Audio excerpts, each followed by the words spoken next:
Друзья, приветствую вас на канале «Шито-крыто». Здесь вас ждут проверенные народные приметы на каждый день года. В преддверии зимы, когда холод и ненастье загоняют людей в дома, на Руси отмечали День Прокопия, который приходится на 5 декабря. В старину говорили: «Пришел Прокоп, разрыл сугроб, по снегу ступает, дорогу копает».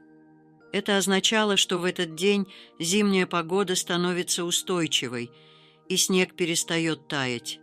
Поэтому, если в Прокопьев день проложить дорогу, то она сохранится до весны.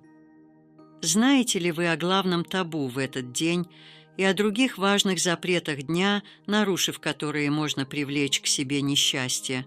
А также, слышали ли вы о волшебной траве, которую собирали под снегом женщины в этот день? Давайте узнаем, что категорически нельзя отдавать из дома 5 декабря, чтобы не потерять семейное благополучие и достаток, что лучше не предлагать в доме гостям и еще множество важных примет текущего дня. Друзья, у меня простая просьба. Оставьте свой комментарий после просмотра. Хочу узнать ваше мнение и то, помог ли вам этот выпуск. Ваши отзывы очень ценны для меня. Этот день был посвящен памяти святого Прокопия, который был известен своей добротой и милосердием. Прокопий родился в Иерусалиме в конце III века. После смерти родителей Прокопий стал чтецом в Кесарийской церкви. Он мог исцелять даже тех, кто был при смерти. День Прокопа-Кеты – это день, когда люди встречали зиму. Данный день также называли Прокопий Зимний, Филимон и Вихостав.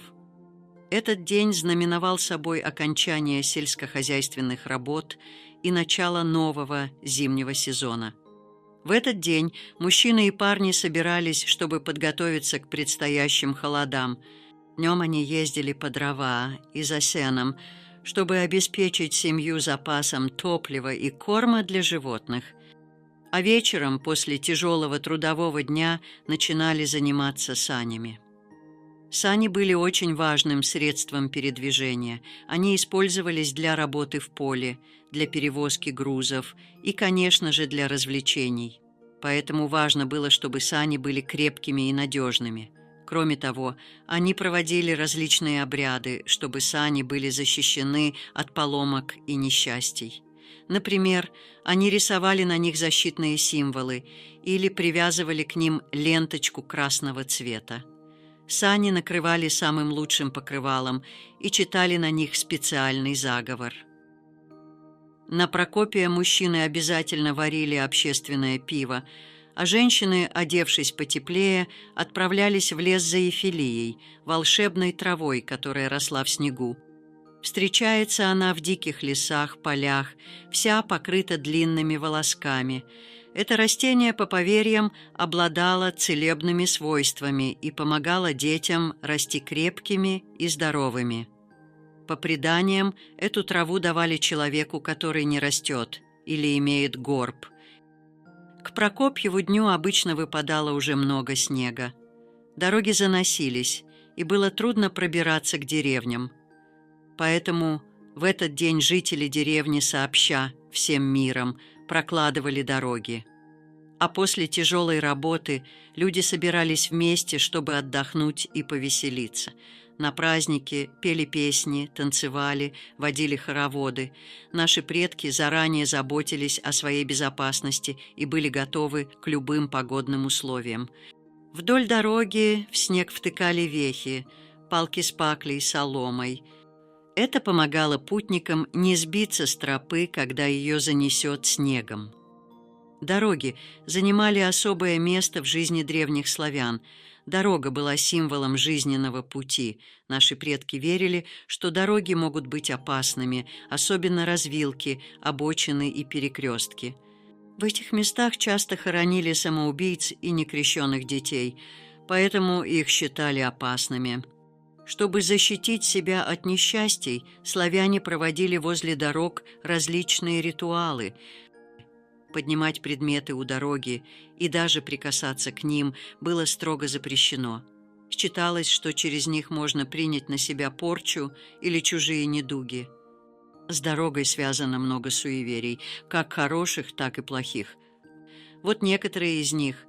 Присесть на дорожку к удачному путешествию. А чтобы привлечь удачу в пути, надо перед дорогой подержаться за угол кухонного стола. Нельзя при выходе из дома переступать порог левой ногой. К неприятностям. Нельзя рассказывать о своих планах перед поездкой, могут сглазить, а также не стоит перед поездкой давать деньги или вещи взаймы, к финансовым потерям. 5 декабря, в день памяти святого Прокопия, наши предки строго соблюдали ряд запретов. Считалось, что нарушение этих правил может привести к несчастьям и беде. Первое и самое главное табу – это употребление крепких алкогольных напитков. По поверьям, в этот день нечистая сила может вселиться в человека, выпившего спиртное. Такой человек станет рабом алкоголя. Запрет на крепкие напитки не распространялся на пиво. Наши предки верили, что этот напиток обладает волшебной силой и защищает от невзгод. В день Прокопия варили пиво, которое затем раздавали соседям и знакомым. Еще одно важное правило – не покупать и не дарить живые цветы. Считалось, что они забирают энергию у хозяев дома. Если же кто-то по незнанию все-таки подарил цветы, их нужно поставить в нежилое помещение. В день Прокопия также следовало избавиться от старых вещей. Считалось, что они притягивают в дом негатив. Избавившись от ненужного, можно обновить гардероб и улучшить атмосферу в доме. Однако не все вещи можно отдавать. Например, нельзя отдавать соль и сахар. Эти продукты символизируют семейное благополучие и достаток. Также в этот день запрещалось давать деньги соседям в долг. Считалось, что это может привести к ссоре и даже вражде.